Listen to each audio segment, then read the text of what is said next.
지역의 이슈를 속 시원히 풀어보는 헬로 이슈토크입니다. 부평 캠프마켓에 오수 정화조 부지 반환이 확정됐죠.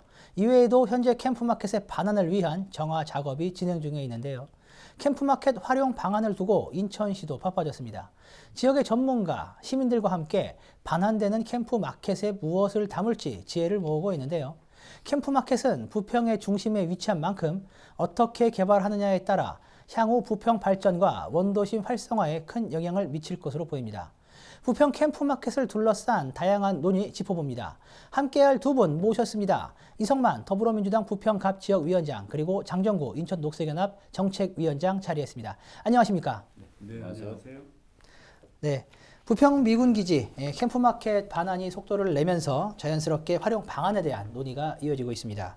전문가를 비롯해 주민들의 의견까지 청취를 했는데 장정구 위원장께서도 최근 열린 토론에 다녀오셨잖아요. 네, 이번에 두 번째 네. 그 캠프마켓 컨퍼런스가 열렸습니다. 그러니까 많은 시민들이 캠프마켓에서 어떤 방향으로 부지를 이용해야 되는지에 대한 의견을 모으는 자리가 이번에 두 번째 있었고요. 네. 거기에서 이번에 조병창 얘기가 나왔습니다. 그러니까 미군기지 이전에 네. 일제강점기 때 조병창을 사용했던 공간이다. 그래서 조병창의 의미가 일제가 본토를 제외하고 외부에 네. 무기를 만드는 공장을 가지고 있다는 게 여기에 유리하답니다. 그래서 그런 의미를 본다라고 하면 충분히 유네스코 문화유산 등재도 가능하다 이런 제안이 나왔었고요. 네. 그다음에 이제 환경 쪽에서는 캠프마켓 주변 지역으로 하천이 두 개가 지금 덮여 있는 예, 상태입니다. 그래서 네. 공원을 조성할 당시에 요거를 복개를 드러낸다라고 하면 부평의 여러 가지 환경적인 측면에서 생태적인 측면에서 바람직할 거다라는 얘기가 나왔고요. 그다음에 또 하나는 그 장곡의 도로라고 하는 네네. 도로가 지금 계획이 돼서 그렇죠. 추진력이죠. 외부는 이제 공사를 지금 진행하고 있고요. 네. 근데 이게 공원을 활용한다라는 관점에서 본다라고 하면 지화화해야 되는 거 아니냐라는 요구도 나온 상황입니다. 네, 장곡의 도로 지하화 얘기까지 나왔다. 지금 네. 말씀을 주셨는데요. 알겠습니다. 그 말씀하신 것처럼 이번 캠프마켓 그 시민 생각찾기 행사에서 캠프마켓 활용에 대한 다양한 의견들이 나왔습니다. 근데 캠프마켓 부지 활용에 관련해서 큰 틀에서는 공원 녹지 70% 그리고 공공시설 용지가 30%로 가닥이 잡혔는데요. 부평 캠프마켓 활용 이성만 위원장께서는 어디에 초점을 맞춰야 한다고 보세요? 그 이제 앞서 얘기했듯이 주민 생각 찾기 뭐 이런 걸 통해서 주민의 의견을 최대한 반영해서 함께 만드는 도시계획 시설 뭐 이런 개념으로 전개할 필요가 있다고 보여지고요. 네. 그다음에 이제 두 번째는 사실 도시개발이 하면서 실패하는 가장 큰 이유는 조바심 때문에 그렇습니다. 아, 네. 현재 있는 공간을 어떻게 채울까 이거를 너무너무 빨리빨리 지금의 시각으로 접근하다 보니까 미래지향적으로 하지 못하는 경우가 대부분 많습니다. 네. 그래서 좀 더 내년부터 지구단위 계획을 실시를 하는데 좀 여백의 미를 좀 살려야 된다고 봅니다. 네. 그래서 미래의 세대들이 고민해서 또 지금 살다 하더라도 향후에 여러 가지 사례를 보면서 하나씩 만들어가는 채워갈 수 있는. 그런 어떤 캠프 마켓이 돼야 되지 않나 이런 생각이 되고요. 네. 그다음에 마지막으로 그런 취지에 부응하려고 하려면 지금에 있는 충분한 녹지 공간 네. 한 70% 되어 있지 않습니까? 네네. 이제 그거를 최대한 유지하고 또 지금 있는 시설 한꺼번에 그걸 치워버리면 다시는 그걸 복원하기가 어려워요. 그렇죠. 예. 그러다 보니까 좀 시간을 두면서 갈 수 있도록 현재의 상황을 최대의 유지를 해서 주민의 의견을 반영하고 하나씩 만들어가는 그런 어떻게 보면 캠프 마켓이 돼야 된다. 저는 그렇게 생각합니다. 네, 알겠습니다. 그 장정구 위원장께서는 그럼 환경적 측면에서 봤을 때 부평 캠프마켓 어떻게 활용해야 한다고 보세요? 네, 제가 그날 환경 분야에서 발표를 네. 했었습니다. 그래서 그 두 가지 얘기를 했습니다. 하나는 이 인천이 되게 메마른 도시입니다. 근데 인천 이 하천이 상당히 많은 그러니까 지방 하천이 30개나 있고 네. 국가 하천도 2개나 있거든요. 근데 그거를 실제로 시민들이 느끼지 못하고 있습니다. 그거는 시민이 살고 있는 공간에 하천이 물길이 없기 때문에 그렇거든요. 근데 네. 지금 캠프마켓은 북쪽으로는 산곡천이 덮여 있는 상태고 네. 남쪽으로는 굴포천 본류가 덮여 있는 상태입니다. 그거를 드러내는 거를 이 계획을 세울 때 같이 가야 된다라는 주장을 했고요. 또 하나는 이제 이런 부분입니다. 지금 장국의 도로 옆에 철길이 있습니다. 예, 이 철길을 있죠. 어떻게 활용할 거냐에 대해서 의견이 분분한데 네. 일단 저는 그 부지를 공원으로 일단 지정을 하고 그 다음에 나중에 두고 나서는 뭐 철길로 활용할 수도 있고 그 다음에 연결하기 위한 녹지축으로 조성할 수도 있고 하천을 연결할 수 있는 그런 공간으로 활용할 수 있다. 왜냐하면 지금 제3보급단에 대한 이전 얘기가 나오고 있잖아요. 그렇죠. 그러면 예. 제3보급단이 있는 곳이 바로 발원지에 해당하는 산남 정맥에 있고 아, 예. 그 다음에 부평 미군기지가 있고 굴포천이 바로 한강까지 연결되고 있거든요. 그렇죠. 이 예. 생태 축의 연결의 그 핵심이 어디냐 바로 미군 기지에 있다라는 겁니다. 네. 그리고 이게 뭐냐면 지금 미군 기지가 어떻게 활용해야 되느냐는 부분에서 본다라고 하면 땅굴이 지금 선포산 쪽이나 그다음 한봉산 쪽에 토굴이 20개 이상 확인이 되고 그렇죠. 있거든요. 예. 근데 저희가 확인해 본 바에 의하면 그 안반층이 유문암이라고 하는 화산 활동의 증거라고 할 수 있는 부분이 있습니다. 그리고 부평에 있는 그 은광이 네. 우리나라에서 두 손가락 안에 들어가는 은광 되게 규모가 크거든요. 예. 근데 이거는 지질 쪽에서 본다라고 하면 상당히 중요한 가치가 있는 부분인 거예요. 물론 나중에 관광 자원으로서도 검토가 되겠지만 환경적으로 자연적으로 본다라고 하면 그 가치를 충분히 발굴하고 이야기가 가능하다. 이거를 연결할 수 있는 부분을 본다면 그 연결 축으로서의 이 미군 기지의 거점 이거 되게 중요하게 봐야 된다. 그래서 부평이라고 하는 전체 큰 틀에서 미군 기지를 봐야지 그냥 미군 기지만의 도시 계획으로 가서는 안 된다. 네. 큰 틀에서 계획이 같이 가야 된다라고 네. 이야기를 하고 싶습니다. 예, 부평 전체를 이제 아울러서 이렇게 서로 연관 지을 수 있는 네. 큰 틀에서 한번 고민을 해보자라는 말씀으로 이해를 하겠습니다. 알겠습니다. 현재 한국 대중음악 자료원 유치 등 다양한 이야기가 나오고 있는 그런 상황인데요. 이성만 위원장님, 캠프마켓에 어떤 시설이 들어올지 어느 정도 윤곽이 잡혔나요? 어떤가요? 아까 말씀드렸듯이 일단은 지구 단위 계획을 내년부터 실시를 네. 합니다. 실시를 하는데 캠프마켓에서 어떤 시설을 넣겠다 이렇게 결정된 바는 현재까지 아직까지는, 네. 시가 공식적으로 발표한 바는 없습니다. 네. 다만 앞서서 얘기했듯이 시민의 의견을 최대한 좀 반영을 해서 예. 그런 좋은 아이디어를 좀 함께하는 걸로 하고요. 그러기 위해서 아까 말씀드렸던 녹지 공간을 최대한 확보를 하고 네. 현재 있는 시설을 문화 공간으로 될 수 있도록 좀 유도하는 차원, 고기까지만 결정돼 있고요. 앞서서 얘기했던 뭐 예술고등학교라든지 예술대학 또 이런 각종 문화활동한 체육시설 이런 것들은 아마 추가로 주민들의 의견을 계속 수렴해서 만들어 갈 것으로 그렇게 예상되고 있습니다. 네, 알겠습니다. 예, 이제 지역 시민사회단체들은 이제 어떤 의견을 내고 있는지도 좀 궁금한데 예술대학교 유치를 추진한다는 이야기도 있더라고요. 어떻습니까? 네, 저도 소식은 접했습니다. 아마 네. 부평 지역에 있는 단체들께서 그런 제안을 좀 하고 있는 것 같은데요. 네, 아마 이 공간이 상당히 중요한 공간이고 또 일정 정도 넓이가 네. 있기 때문에 여러 분야에서 아마 요구들이 지금 쏟아져 나올 거로 예상이 되고 용산의 사례를 발표할 때 그 발표하신 분도 그러셨습니다. 그러니까 뭐냐면 처음 계획과 달리 많은 주장들이 나오면서 오히려 공간이 부족할 정도의 주장들이 나오고 있다. 그래서 저희는 그 수기 과정, 그 다음에 공론하는 과정 속에서 그걸 모아가는 게 필요하다. 네. 우리 위원장께서 말씀하셨지만 조급해서 될 문제가 아니다. 아니다. 예. 지금 현재 부평에서 필요한 게 무엇이고 인천에서 필요한 게 무엇인지를 충분히 논의한 상태에서 우리가 그 공간을 활용하는 부분이 필요하다. 근데 뭐 다시 한번 말씀드리고 싶은 거는 이 공간을 종합적으로 좀 봤으면 좋겠다. 왜냐하면 그 연결선상에서의 축으로 보지 않으면 나중에 이 공간이 세 개가 있어도 부족할 정도의 얘기가 쏟아져 나오기 시작을 하면 네. 오히려 모양 자체가 누더기가 될 수 있다. 네. 그거를 우리 경계하면서 얘기를 좀 했으면 좋겠다라는 말씀을 꼭 드리고 싶습니다. 네, 알겠습니다. 예, 전문가들 사이에서도 다양한 의견이 나왔는데 앞서 이제 그 장정구 위원장께서 말씀을 주셨던 것처럼 눈길을 끌었던 제안 중 하나가 캠프마켓을 포함한 이 부평 지역에는 이런 문화 역사들을 유네스코 그 세계문화유산에 등재해야 한다라는 예. 그런 주장이 제기가 된 게 참 흥미롭습니다. 부평에는 이제 일제 강점기 시절 만들어진 토굴과 이제 강제징용 노동자들이 살던 미쓰비시 줄사택 등 다양한 이런 어떤 역사 흔적들을 갖고 있죠. 네. 그런 상황인데 위원장께서는 이에 대해서 어떻게 생각하세요? 저는 되게 반가웠습니다. 네. 그러니까 뭐냐면 부평에 문화재라고 할 만한 것이 딱히 있다고 볼 수는 없고요. 그러니까 부평이라는 도시 자체가 일제 감정기 때 부평역이 생기면서 그 주변 지역으로 이제 만들어지기 네. 시작한 거잖아요. 이게 근대 역사에서 상당히 중요한 공간이다. 네. 그리고 또 하나는 저는 그 한국 GM 공장 부지도 자동차의 시작점이거든요. 그렇죠. 예. 그러면 이제 근대 역사의 되게 중요한 거점으로서의 부평을 봐야 되는데 그 시작이 뭐 저희가 인정하고 싶진 않고 아픈 역사긴 하지만 일제 강점기부터다. 네. 예, 아까 말씀드렸던 것처럼 조병창이 가지고 있는 의미는 상당히 크고 또 그거의 연결선상의 지역에 여러 곳이 남아있다. 네. 영단주택이 그렇고 그다음에 미쓰비시 사택이 그렇고 산 쪽으로 그 당시에 만든 걸로 보이는 토굴이 토굴, 네. 예, 남아있고 근데 문제는 저희가 그거에 대한 가치를 발굴하기 위한 작업이 아직은 이제 초보 단계다, 시작 예, 단계다. 예, 예. 이건 뭐 문화원에서도 여러 가지 활동을 하고 조사 연구를 하고 있는데 이거는 구차원을 넘어서 네. 인천시 차원에서 조사를 해야 된다.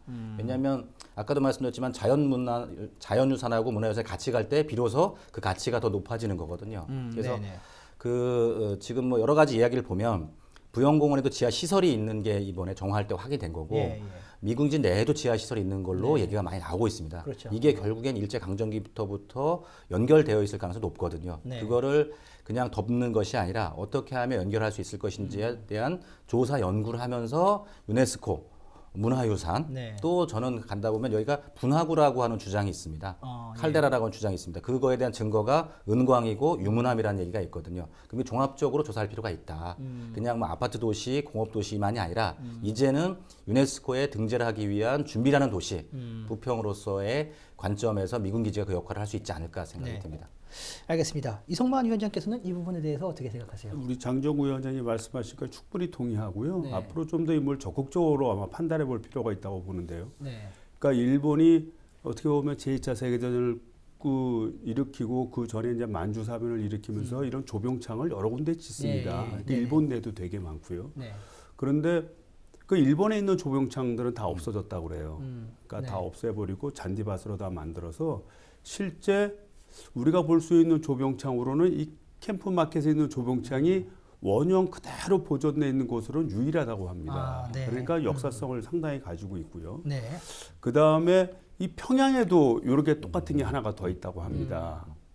그래서 앞서서 우리 장정구 위원장님이 얘기했듯이 주변에 뭐 토굴이라든지 네. 또는 은광이라든지 사택이라든지 이게 또 뭐 에스컴시티로 또 넘어가지 않습니까? 예, 예, 그렇죠. 미군 군정으로 넘어가는 그런 일련의 과정을 역사를 한꺼번에 담아내는 그릇 자체도 굉장히 의미가 있고 또 북한은 평양에도 또 유일한 한계가 있고 또 우리 남한의 인천의 캠프마켓에 유일하게 있기 때문에 이를 같이 합동으로 하는 어떤 남북 평화의 상징으로도 의미가 굉장히 크다고 얘기합니다. 그래서 지금 부평문화원을 중심으로 해서 뭐 전문가 등 우리 학자분들이 나름대로 좀 연구를 하고 있어요. 네. 그래서 이분들 의견을 들어보니까 이제 이 문화유산의 범위를 어디까지 할 거며 특징을 어떻게 할 거고 이게 어떻게 보면 국가가 이제 제한하는 거거든요. 그렇죠. 국제기구에. 그렇죠. 예. 그러다 보니까 보다 철저한 고증을 거쳐서 나름대로 큰 그림을 그려 나간 후에 될 수 있는 일이거든요.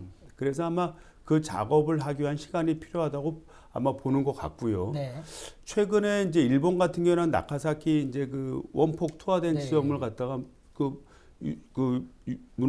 세계 문화유산으로 지정한 사례가 있습니다. 그래서 이거와 같이 그런 시각에서 봤을 때 네. 일본이 자기네들을 미화하기 위해서 그 나가사키 그쪽은 했거든요. 네. 그렇다고 그러면 일본이 지금 뭐 한일 문제 많이 좀 문제가 되는데 이 한국에서 했던 여러 가지 행태들 네, 네. 이런 거를 보여주는 그런 문화유산이 될 것으로 증거로, 예. 그렇게 생각이 됩니다. 예. 알겠습니다. 예, 그러면 이야기를 좀 바꿔보도록 하겠습니다. 예, 오수정화조 부지 반환을 가장 반기는 곳 바로 부평구입니다. 부평구가 이제 도시재생 뉴딜 사업 부평 11번가 사업에 혁신센터가 들어설 바로 부지인데요. 이번 반환으로 부평 11번가 사업이 탄력을 받게 됐죠, 이성만 위원장님. 그래서 2020년 내년이죠. 네. 내년이면 이제 예산을 들여서 해당되는 부지를 이제 매입할 것으로 좀 예상이 됩니다. 네. 사실 11번가 도시재생 사업은 부평에 가장 오래됐고 네. 중심이 됐던 축을 네. 다시 재생시키는 거거든요. 그렇죠. 예. 그래서 우리 굴포촌이라든지 지금 있는 동아파트 옆에 굴포촌이라든지 또는 굴포 먹거리 타운이라든지 또는 캠프마켓 네. 이거 연결되는 부평역 앞에 다소 노화되어 있는 지역을 다시 재생하는 사업입니다. 맞습니다. 그러다 보니까 여러 가지 그 사업 지구 단위별로 특색이 있고 이 특색을 잘 조정할 필요도 있고 또 연구도 필요하고 때로는 시민들이 해당되는 곳에서 논의도 필요하고 또 결국은 이런 문제가 경제적으로 활력을 일으키기 위한 그런 센터도 필요한 겁니다. 네. 그래서 이런 혁신센터가 사실은 타워 역할을 하는 거거든요. 네네. 그래서 혁신센터가 결국은 만들어지고 형성된다는 얘기는 차후에 우리 도시재생, 우리 11번가 사업이 탄력을 받고 진행할 수 있는 어떤 기점이 된다 이렇게 판단할 수가 있습니다. 네. 그런 의미에서 이번에 오수 정화조 부지 반환은 좀 의미가 크다고 보고요. 다만 이제 저는 요 11번가 사업을 여기까지만 이렇게 한정하지 말고 향후에 이제 우리 그 GTX B 노선 위에 네. 통과해서 이제 부평역이 중심역이 되지 않습니까? 네. 거기와의 연결 관계 등 다양한 함께 좀 주변을 같이 고민하는 그런 틀도 필요하다고 봅니다. 네, 알겠습니다. 예, 역사성이 있는 곳이다 보니까 이제 관광 자원화 이야기도 많이 나오고 있습니다. 앞서 저희끼리도 이야기를 나눴었는데 부평구에서도 캠프마켓을 관광 자원으로 활용할 계획을 냈습니다. 장정구 위원장께서 아까 살짝 언급을 주시기도 했는데 지역 내 볼거리를 관광 코스화하는 부평 테마 여행 사업에 캠프마켓과 삼보급단을 추가하겠다는 네. 이런 계획인데 이 부분에 대해서는 어떻게 보십니까? 뭐 일단 저는 섣부르게 결정을 하지 않았으면 좋겠다라는 생각이 듭니다. 물론 관광이라고 하는 게 되게 필요하고 또 대중국을 생각을 한다라고 하면 많은 중국인들을 유치할 수 있는 그런 장점이 분명히 있습니다. 네. 근데 이제 그러기 위해서 우리가 준비해야 될 게 무엇인지에 대한 고민이 좀 됐으면 좋겠다라는 겁니다. 그러니까 예를 들면 부평하면 떠오르는 게 지하상가거든요. 그렇죠. 이 지하상가를 어떻게 캠프마켓과 연결할 수 있는 것인가에 대한 고민을 해야 된다라는 말씀을 드리고 싶습니다. 그러니까 그리고 은광도 이게 섣불리 관광화하겠다 이건보다 현황을 정확히 조사를 할 필요가 있겠다. 그리고 지금 부평역이 저는 그냥 하나의 건물이 있는 공간이 아니라 우리나라의 최초의 철도가 지났던 예. 처음부터 만들어졌던 공간이거든요. 네. 그럼 이 공간이 부평에서 어떤 역할을 해야 되는지에 대한 그리고 또 앞으로 이 부평역이 어떻게 연결선상에서 역할을 해야 되는지에 대한 고민이 필요하다라는 거예요. 그러니까 관광화하겠다도 중요하지만 행정에서는 계획을 할 때 부평역이 결국에는 그 제3보급단과 그다음에 3군 지원 사령부로 네. 철길이 연결되어 있거든요. 예. 거기에 지금 중간 지점이 그 미군 기지고 네. 부평역이거든요. 네네. 근데 지금 현재는 철로 이렇게 이동하기가 좀 어려운 구조입니다. 그러면 관광화를 위해서만이 아니라 이게 연결선상에서 문화가 연결되고 생태축이 연결된다는 관점에서 이걸 어떻게 연결하는 게 좋겠느냐. 그 부분에서 좀 접근했으면 좋겠다라는 말씀을 드리고 있습니다. 그리고 또 하나는 저희가 조사를 할 때 인천의 부평의 이 물길이 되게 중요합니다. 네. 연결선상에서 본다라고 하면 이게 결국엔 나중에는 관광 자원화가 될 수 있고 걷는 길이 될 수 있고 도시민들의 그래서 외지인을 끌어들이는 방식도 중요하겠지만 지금 현재 부평에 살고 있는 분들이 삶의 질을 높일 수 있는 방법으로의 계획, 여행 이런 관점으로 좀 갔으면 좋겠다 싶습니다. 알겠습니다. 이성만 위원장께서는 이 부분에 대해서 어떻게 생각하세요? 그 제가 이제 여러 번 주장했던 부분입니다. 이 철길과 관련해서. 그래서 제3보급단도 조병창이 그 안에 들어가 있거든요. 네. 근데 저는 가보지는 않았는데 아주 그것도 보존이 잘 돼 있다고 해요. 네. 그래서 역사성의 궤를 같이 하고 있습니다. 그래서 제3보급단, 그다음에 캠프마켓, 네. 그다음에 부평역까지, 그다음에 이제 사택하고 연결되지 않습니까? 그렇죠. 예. 그래서 그 연결로를 이미 다 그 철로로 연결이 돼 있습니다. 그래서 네. 그 철로를 그냥 무작정 지금 걷어내는 이런 것보다는 한번 고증과 연구가 필요하다. 그래서 청와대면 그때 가서 걷어내고 네네. 또 가능성이 있다면 뭐 그 테마 열차를 만들어서 전차 형식으로 우리가 운영할 수도 있다 이렇게 생각하게 되고요. 이를 위해서 우리 장정우 위원장님 앞에서 좋은 말씀하셨는데 그 철로 있는 데까지 이 도시 기반 시설, 녹지 공간을 확실히 지정을 해야 됩니다. 네. 건들지 못하도록 해야 되고 제가 이제 그 공사 현장을 가서 이렇게 보니까 조금 아쉬운 게 그 도로가 좀 높아요, 네. 위치가. 철로가 낮고 네. 그러면 나중에 그 철로를 활용할 수 있는 가능성이 좀 낮아질 수 있는 우려가 좀 있습니다. 그래서 이런 거에 대한 것은 앞으로 좀 보완해야 될 필요가 있다고 보는데 지금 앞서서 얘기했던 뭐 유네스코 등재라든지 이런 것들이 결국은 우리 부평의 역사를 그대로 간직하고 있고 또는 국제사적인 역사 사실을 간직하고 있기 때문에 이거를 보존하고 또 이를 통해서 세계에 알리고자 하는 그런 작업을 하는 거 아니겠습니까? 네. 그렇다고 본다면 이런 것을 연결하는 우리 같은 뭐 관광이라고 너무 이제 그거를 마치 네네. 돋보리 수단으로 해서 그런데 그런 것보다도 우리가 가지는 역사성을 좀 더 편하게 접근할 수 있는 그런 틀로서의 테마 관광이라고 하는 그런 차원으로 접근해 본다면 향후에 저는 참 의미가 있다고 보여져요. 네. 다만 우리 장정우 위원장님이 얘기했듯이 지금 당장 이렇게 하자 저렇게 하자 결정하는 건 좀 섣부른 것 같고요. 누구도 손을 대지 못하게 딱 스탠바이 시켜놓고 그 다음에 10년이고 5년이고 고증을 해서 우리 부평의 미래를 확실히 만들어가야 된다고 봅니다. 네, 예. 알겠습니다. 시간 관계상 오늘 이야기는 여기까지만 나누도록 하겠습니다. 두 분 오늘 말씀 감사합니다. 네. 네, 오늘 준비한 소식은 여기까지입니다. 시청해주신 여러분 고맙습니다.